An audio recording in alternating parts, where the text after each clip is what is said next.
E aí pessoal, tudo bem? Queria falar um pouco agora nesse vídeo sobre uma questão bem interessante, ainda no nosso campo, englobando neurociências e meditação, mas não especificamente na meditação, mas em dois campos que eu tenho certeza que você vai ter um interesse, que são os campos da paciência e da serenidade. Tema complexo, né? Quantas vezes você se pega no dia e diz assim, puxa vida, eu perdi a paciência com uma coisa, ou eu tenho feito meditação, eu tenho feito as minhas orações, eu tenho ficado em silêncio e de repente qualquer situação, uma situação que lhe aborreça, e aí você diz, puxa, novamente perdeu a paciência. Quero lhe dar uma boa notícia que é a seguinte, talvez você nunca tenha ouvido desse ponto de vista, mas é bem interessante. Você não perde a paciência. E quando alguém diz assim, por exemplo, olha, eu quero conquistar essa paciência que os grandes monges têm, também não é o caminho. Eu estava lendo um livro bem interessante chamado A Joia dos Desejos. Esse livro é de autoria do budista Lama Padma Santen. É um gaúcho, né, brasileiro, gaúcho, e ele narra uma situação bem interessante. Ele traz aspectos do livro Sutra do Diamante, do Siddhartha Gautama, do Buda. E ele fala exatamente sobre paciência e serenidade. Olha o que ele diz.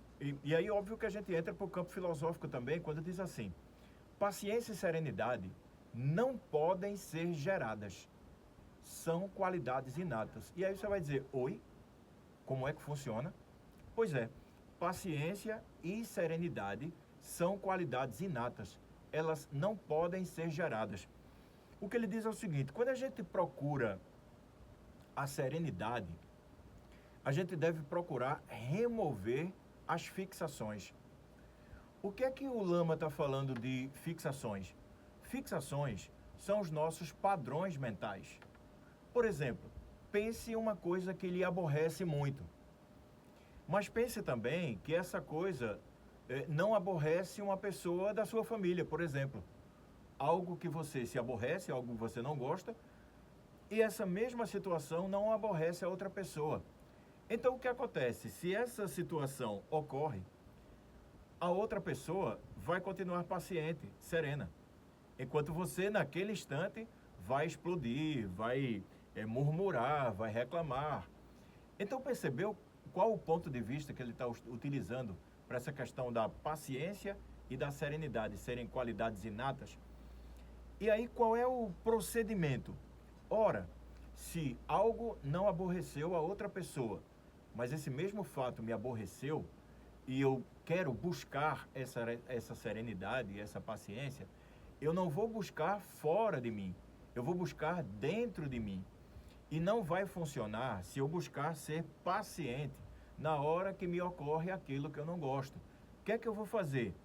Remover as fixações. Remover aquele padrão neural que eu trago comigo, não sei se desde a adolescência, não sei se desde a infância, não sei se de vidas passadas, o que pode ocorrer também. Então, eu vou encarar esse padrão que eu criei em algum momento e aí eu vou ter que encontrar uma forma de administrar.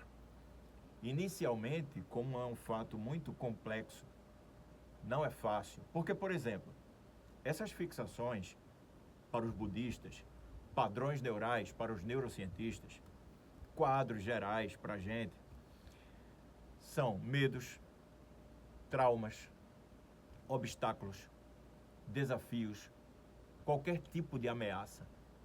Vamos pegar outro exemplo simples. Vamos admitir que eu tenho medo de serpente, eu tenho medo de serpente. E de repente eu tenho um amigo que não tem medo de serpente, trabalha, é biólogo, trabalha com as serpentes, trabalha num serpentário.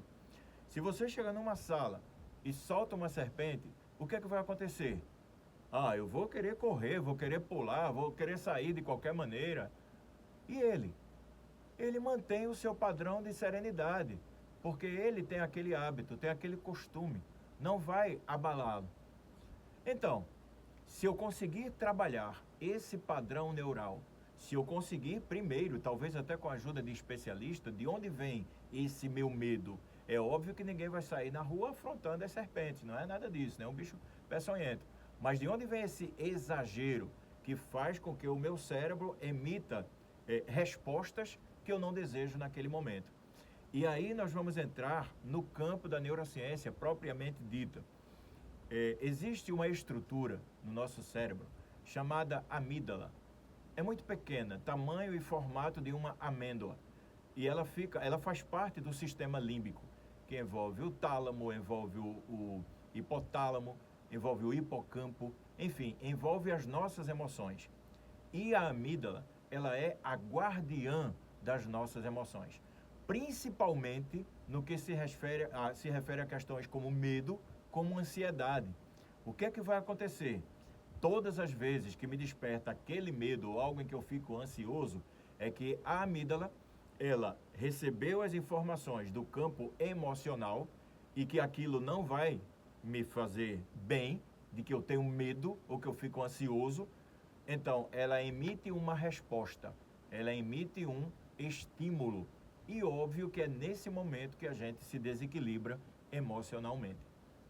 A grande proposta, você vai me perguntar qual a proposta, o Buda vai falar do caminho óctuplo.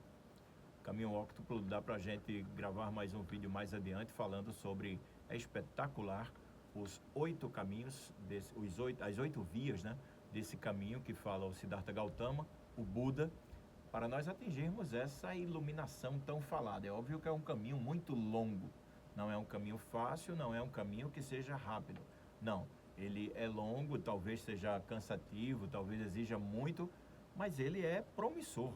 Ele é um caminho para a felicidade. Então, a chamada do Buda nesse livro Sutra do Diamante é purificar as nossas motivações cotidianas. O que é isso? Seguindo aquele caminho, os 8 caminhos do caminho óctuplo, nós vamos encontrar passagens belíssimas de como lidar no dia a dia com situações, com pessoas, com o mundo em que vivemos. Se a gente vamos trazer para o cristianismo, né? Para espíritas, católicos, protestantes, sabe o que é que nós vamos trazer? Sermão da Montanha. Dá uma olhadinha nele, dá uma lidinha nele. E aí você vai dizer assim, Marcelo, puxa vida, não é fácil não. É muito complexo, é muito difícil de se trabalhar o Sermão da Montanha, de se colocar no meu dia a dia. É óbvio, mas ninguém diz que é fácil. Nós estamos no mundo de provas e expiações em que é necessário. E para nós melhorarmos, modificarmos ou purificarmos as nossas motivações cotidianas, é bem necessário. Muita paz, muita luz, um grande abraço. Pedir para você compartilhar esse vídeo, não deixe de se inscrever no nosso canal, ative as notificações, comente, deixe sugestões, vai ajudar bastante no nosso canal.